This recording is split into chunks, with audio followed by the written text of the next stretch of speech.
Hey guys, and welcome back for today's video where I'm going to be walking you through the early caucus and primary states and just kind of generally painting an overall picture of a scenario that could play itself out and how these pledged delegates would be divvied up amongst the upper tier 2020 Democratic hopefuls. And I'm going to be making the assumption that the upper tier candidates aren't going to be dropping out at this early point in the process. Now, this isn't a ton of the overall number of pledged delegates amongst these early states of Iowa, New Hampshire, South Carolina, and Nevada. It's 155 in total, which is around 4% of the overall number of pledged delegates.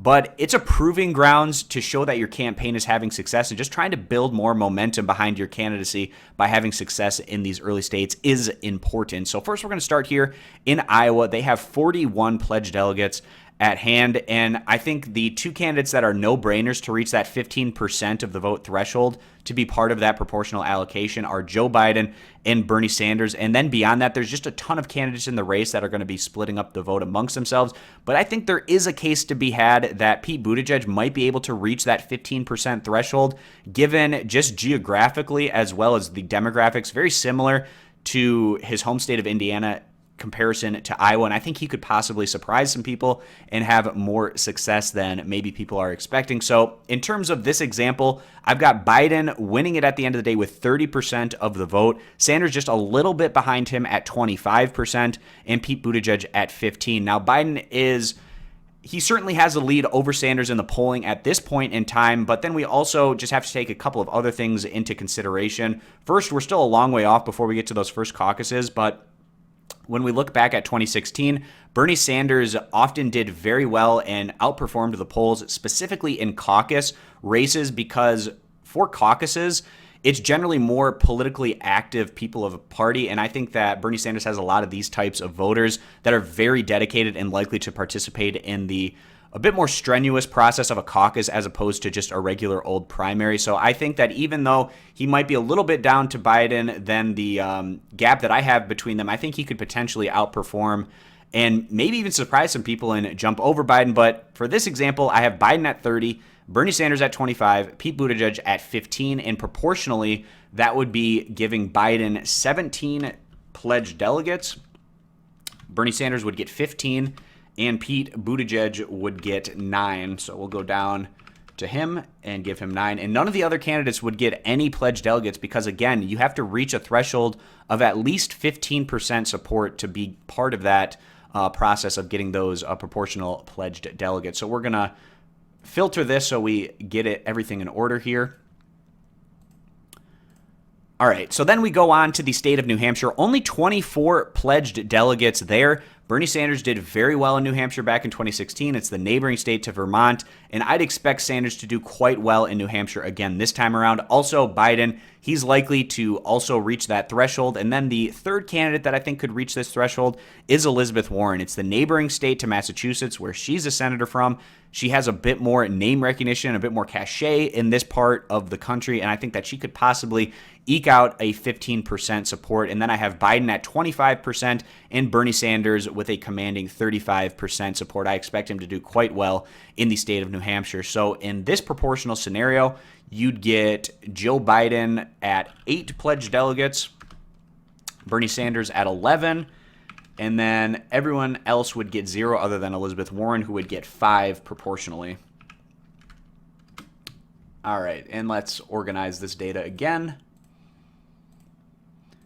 All right, so that puts us into a situation after 2 states where you have Bernie Sanders at 26 total pledged delegates, Biden right behind him at 25, and then Buttigieg at 9, Elizabeth Warren at 5. So now we're going down to the state of South Carolina, and I expect Biden to do quite well here. He should do well amongst the African-American voters, which is a large block here in South Carolina. I also think that Bernie Sanders, he's making inroads in the state of South Carolina and amongst black voters, but in general, he did much worse in the Southeast than in other portions of the country. So I have Biden doing very well here, getting 35% of the vote, Sanders at 20%, and then another candidate that I think can get over that threshold is Kamala Harris. Again, this is a portion of voters that she is trying to do very well amongst those African-American voters. If Harris doesn't do at least somewhat well in South Carolina and get over that threshold, it wouldn't be a great sign for her candidacy, but I think that she can eke out a 15% there amongst the rest of the field. So then proportionally, Biden at 35% of the vote, he would get 27 delegates. Bernie Sanders, with that 20% support, would get 15 pledged delegates. And then all the other candidates would get 0 other than Kamala Harris, who would get 12. And let's reorganize the data again. And that puts Joe Biden in the lead with 52 and Bernie Sanders at 41. And then we got one more state to go here, Nevada, and their 36 pledged delegates.